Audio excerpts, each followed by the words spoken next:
अजितदादांचं विमान कोसळण्याचं डीजीसीएने जे पहिलं आणि प्राथमिक कारण सांगितलं ते असं आहे की पायलटने पहिल्यांदा लँडिंगचा प्रयत्न केला तेव्हा धावपट्टी धूसर होती आणि ती स्पष्ट दिसत नसल्यामुळे एक फेरी मारून पुन्हा दुसरा प्रयत्न करण्यात आला. 8:43 दुसऱ्या लँडिंगचा क्लिअरन्स मिळाल्यानंतर वैमानिकाचा कोणताही प्रतिसाद आला नाही आणि थेट विमानाच्या आगीचे लोळच दिसायला लागले. एरवी इंजिन बंद झाल्यावर किंवा विमान कोसळतंय अशी परिस्थिती दिसल्यावर वैमानिकाकडून मेडे कॉल दिला जातो, ज्याने विमानतळावरची सगळी यंत्रणा कामाला लागते. पण या केसमध्ये तसं झाल्याचं दिसून तरी आलेलं नाही. हे सगळं समोर असतानाच बारामती विमानतळावरची धावपट्टी स्पष्ट न दिसण्याचं एक कारण तज्ज्ञ सांगतायत. ते म्हणजे ही धावपट्टी टेबल टॉप आहे आणि अशा धावपट्टींवर आतापर्यंत बरेच अपघात झालेत. सामान्य धावपट्टीपेक्षा या धावपट्टीवर लँडिंग करण्यासाठी वैमानिकाला सगळा अनुभव पणाला लावावा लागतो आणि छोटीशी चूकही जीवघेणी ठरते. विमान कोसळण्याची कारणं चौकशीतून समोर येतीलच, पण बारामतीतल्या ज्या टेबल टॉप रनवेची यात मोठी भूमिका सांगितली जाते तो रनवे बाकी रनवेपेक्षा वेगळा कसा आहे आणि हा रनवे धोकादायक असूनही का वापरला जात होता त्याचीच माहिती मी या व्हिडिओत देणार आहे. विमानतळावर धावपट्टी या साधारण 2 प्रकारच्या असतात, ज्यात पहिला प्रकार आहे तो टेबल टॉप रनवेचा. म्हणजे ही धावपट्टी समुद्र सपाटीपासून काही उंचीवर तयार केलेली असते, ज्यामुळे लँडिंग ही अत्यंत सूक्ष्म पद्धतीने करावी लागते आणि छोटीशी चूक करण्याची सवलत यामध्ये नसते. उदाहरणार्थ मुंबई विमानतळावरची जी मुख्य धावपट्टी आहे ती 3.5 किलोमीटर लांब आणि 60 मीटर रुंद आहे.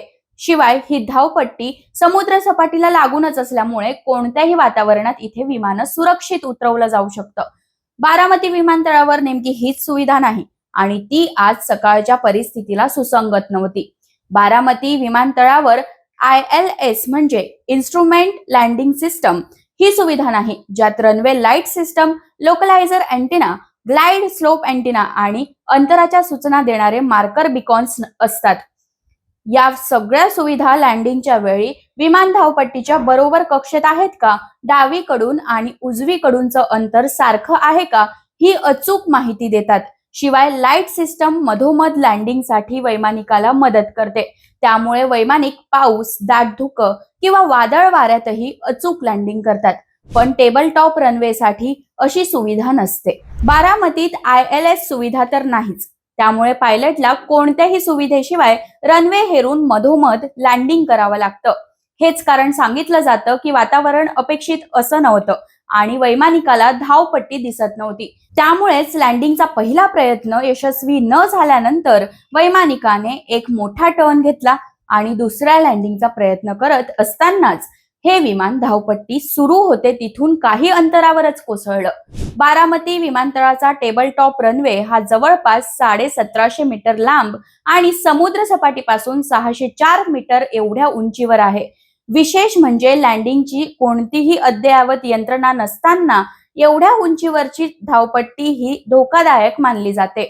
देशात टेबल टॉप रनवे असलेले जे प्रमुख 5 विमानतळ आहेत, किंबहुना त्यातही बारामती विमानतळाचा नंबर लागत नाही. कोझिकोड, मंगळुरू, लेंगपोई, शिमला आणि पॅकेओंग या 5 विमानतळांवर सध्या प्रमुख टेबल टॉप रनवे आहेत आणि इथे विमानं उतरवले जातात.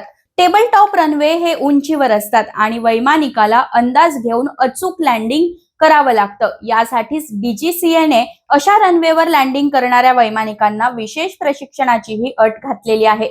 या टेबल टॉप रनवेमुळेच ऑगस्ट 2020 मध्ये एअर इंडिया एक्सप्रेसचं बोईंग 737 हे विमान भर पावसात 35 फूट खोल दरीत कोसळून 21 जणांचा दुर्दैवी मृत्यू झाला होता.